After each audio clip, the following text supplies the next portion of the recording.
The shale deposits that lie beneath 34 states harbor large reserves of natural gas. Energy companies are digging wells across the country and hoping to revolutionize our energy consumption. There's also growing concern over one way they drill for natural gas. It's something called fracking.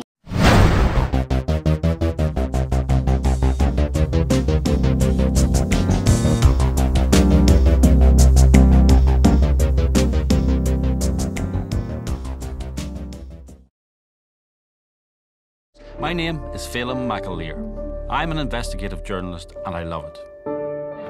If you don't shut that off, I'm going to take it away from you.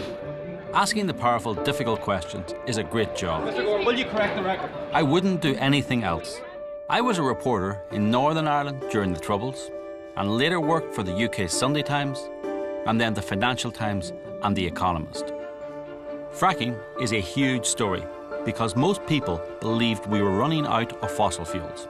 But it turns out, most people were wrong. We came up with a way to tap previously inaccessible oil and gas from shale rock. In terms of a newfound source of energy for the globe, this discovery that gas shales can be productive is probably one of the most important step increases in the amount of energy available to the world that's happened in a long, long time. It's just absolutely huge. Josh Fox is a journalist and filmmaker.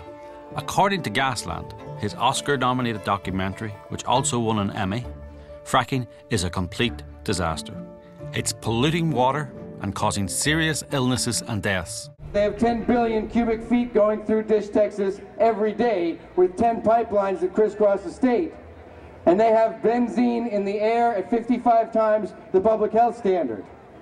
And they have toxic emissions that float into people's homes, give them nosebleeds in the middle of the night, give them brain damage, and Calvin Tillman's 2 sons are waking up in the middle of the night with nosebleeds. Calvin Tillman has been the mayor of Dish for 3 years. He says the people in the town began to notice a strong odor and were also experiencing some side effects that he attributes to the air quality.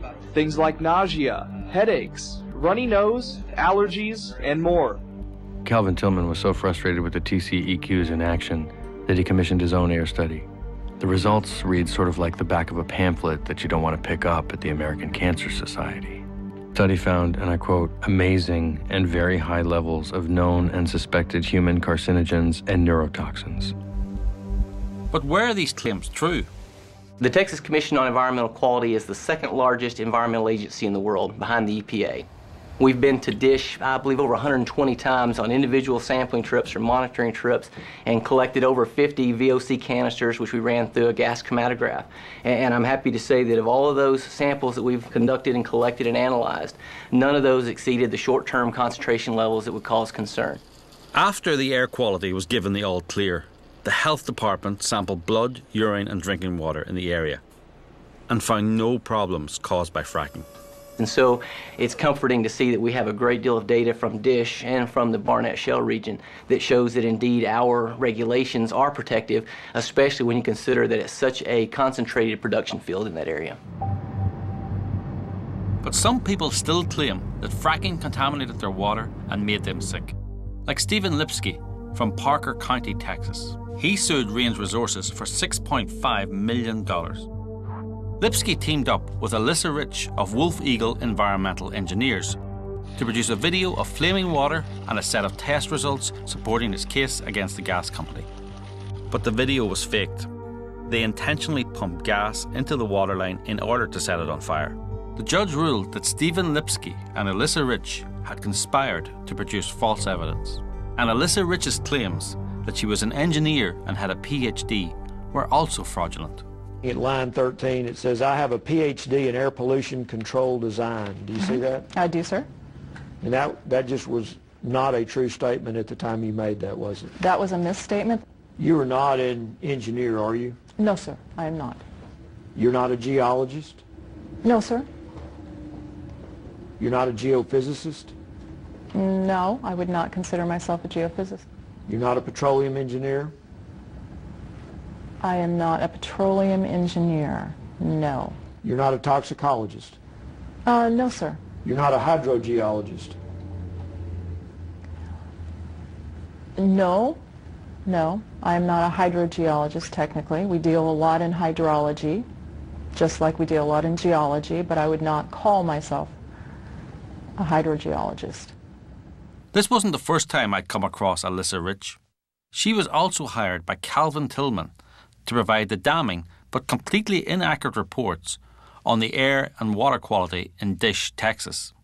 Despite faking her qualifications and a judge finding that she was part of a fraudulent conspiracy, Josh Fox still relies heavily on Alyssa Rich in his campaign against fracking. But what about the chemicals that are used in fracking? I needed to speak to an expert, so I went to the University of California, Berkeley.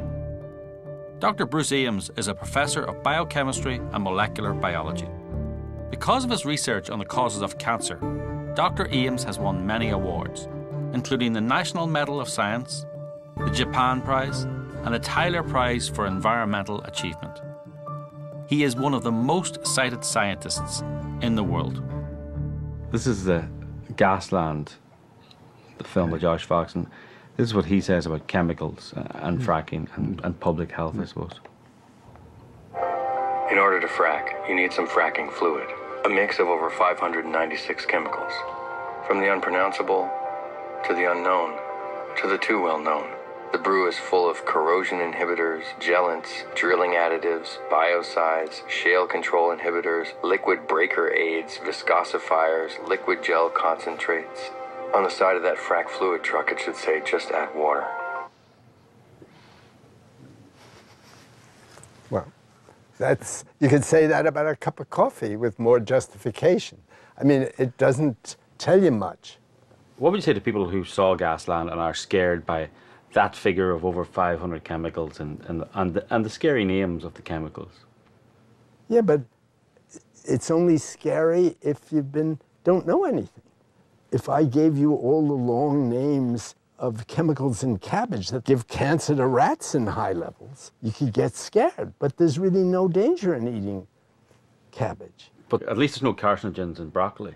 Oh yeah, they're carcinogen in broccoli. No. Yeah. No. Broccoli's good for you, but there are carcinogens in it. See, they define carcinogen as giving the maximum tolerated dose to a mouse or a rat and feeding it every day a lifetime. And half the chemicals they've ever tested, whether it's natural or synthetic, no difference, give cancer to the animals at this huge dose. But it doesn't mean it's going to give cancer at a low dose, and it's all a high-dose artifact. What do you mean high-dose artifact? What does that mean? It means it's the high dose that's causing it, and they're scaring you about a low dose. But scare stories sell newspapers. The media loves scare stories.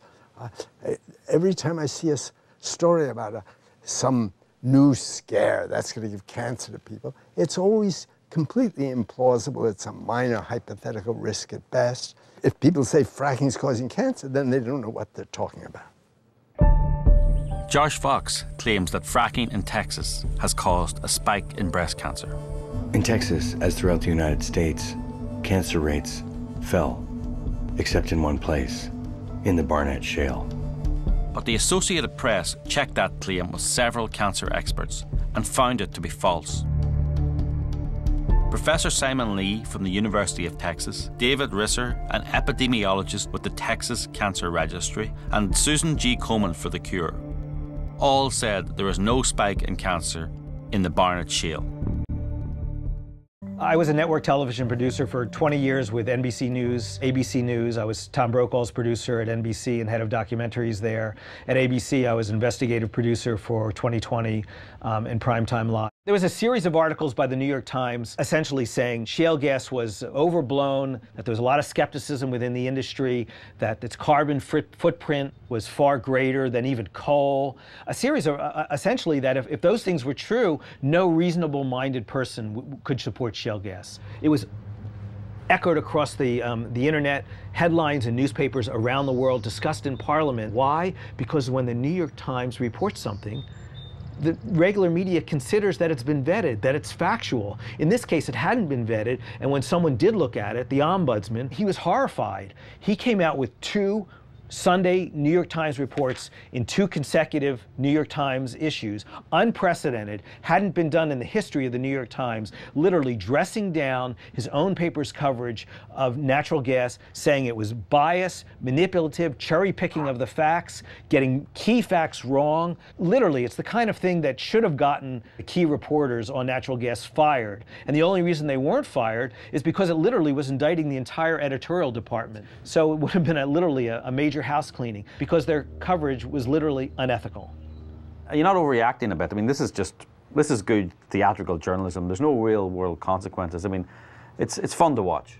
It may be fun to watch, may be entertaining, but there are enormous public policy consequences. The goal of the anti-shale gas industry, and make no bones about it, that's what it is to stop shale gas development now and for the future. They're not looking for better regulation. They're not looking for more sophisticated technology to make this more efficient. They're attempting to stop progress in its tracks. Shale gas is a gift from God.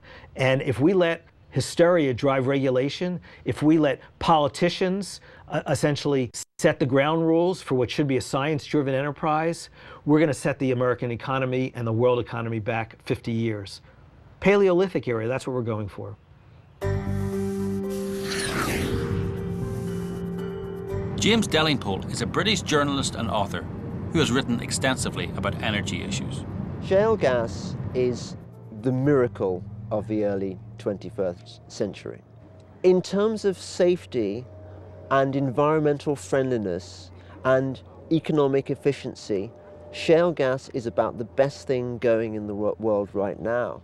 And the only reason that shale gas is not developing faster than it is, particularly in Europe, I mean, America, it's already a great success, is because of these disingenuous objections which are being raised by the environmental movement, funded, I would suspect, by, for example, the Russians, who are big producers of natural gas. I was at a dinner with Prime Minister Putin recently with a group of foreign journalists and foreign academics who are invited every year. He doesn't eat very much, we all eat, ask him questions, he answers the questions. But the final question was about gas, and particularly about shale gas. And it was very interesting to see his reaction, and a real illustration, I think, of the concern that shale gas is causing in Russia, because it was one of the few moments in the dinner where Putin really became quite engaged, almost agitated. And he said, if you look at photographs which have been taken from a helicopter or a plane of where this has been done in the US, you can see the damage. And he essentially said, when people in Europe understand the implications of this technology and what it does to the environment, then they're not going to want to do it, and therefore it's not going to be a threat to us. And they point to France, which has already banned it, and say, look, that's just the first one of many. And this is somewhat amusing that suddenly Russia finds, its conscience about the environment. At the moment, all the countries in Eastern Europe are hugely dependent on Russia. They have very few domestic resources of their own, and the European market is the absolutely crucial market for Gazprom, because that's where it makes the bulk of its profit. And of course, Putin himself has very close ties with Gazprom. In fact, I would say that Russia is screwed if it can't export its gas. So it really is very important for Russia that the shale gas revolution does not happen. It is also in Russia's interest to fund those environmental groups which are committed to campaigning against fracking. That's how it works.